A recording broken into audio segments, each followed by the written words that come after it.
cruel to be kind of. Two sayings. You may have heard one or both of them. The first is something like, be careful that when you're fighting monsters that you don't become a monster yourself. And this is important because the second saying is cruel to be kind. Both of them are important because the world that we live in, you have to, if you want to be successful and have self-esteem, not let people take advantage of you. It's human nature to be kind of, at times, selfish, lazy, or mean. Not if you're really evolved, but, by and large, there's a lot of that in the world, selfishness and meanness and laziness. So you have to have, I wouldn't say like necessarily a hard edge, but you have to make sure people don't take advantage of you. But the reason why I call it cruel to be kind, the expression cruel to be kind has probably different interpretations, but one might be that, you help people by not letting them take advantage of you. But I call it cruel to be kind of. Cruel to be kind of, because you got to be kind of that way, but not excessively. It's like, they say an M&M, it's got a hard shell, but it's got a soft interior. Those are really the most successful people, that can really integrate those two together. Some people are just hard and some people are just soft. The soft people get walked all over and taken advantage of. The hard people, it's people don't want to be friends with them because they're too hard. They're they seem to have lost the humanity. They seem to have lost their, gentleness a little bit.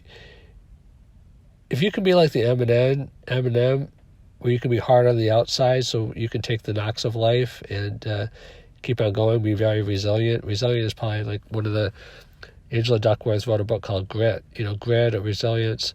That's probably the number one predictor of life success. People that can bounce back because everyone's gonna get knocked down by life. But if you can be like the M&M, hard on the outside and soft on the inside, then you'll appreciate life. Even if you survive, but you're too hard on the outside and hard on the inside, then it's that's just existing. That's not living. If you don't have the ability to be touched or even hurt by other people, then you're not really living a full life, perhaps, because it's kind of you're getting through the years, but you're not really emotionally being touched by people and touched by events and touched by life. So cruel to be kind of means, stand your ground, don't let people take advantage of you, have even a little bit of an edge if you need it going through life, but realize that, not everybody is out to get you. I'm laughing because there's a famous, I think Andy Grove wrote a book called Only the Paranoid Survive, and I once heard a saying, I forgot who said it, that it's not paranoia if they're really out to get you.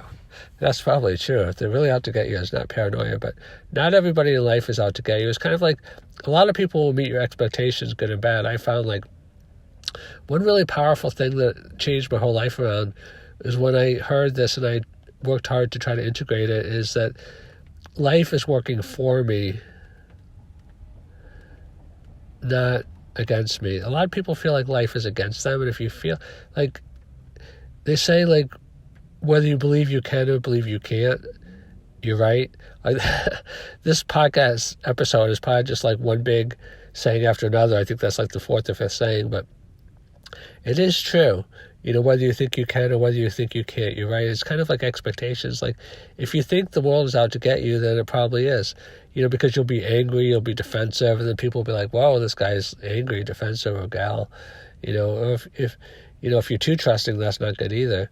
But if you just have kind of an attitude that there's challenges and it's for my good, and I'm going to be careful, but I'm not going to be, paranoid.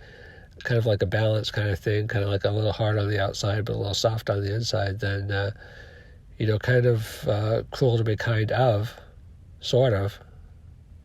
Maybe I'll rename this podcast to Cruel to be Kind, sort of. I'll have to play with the title a little bit, but you get the idea.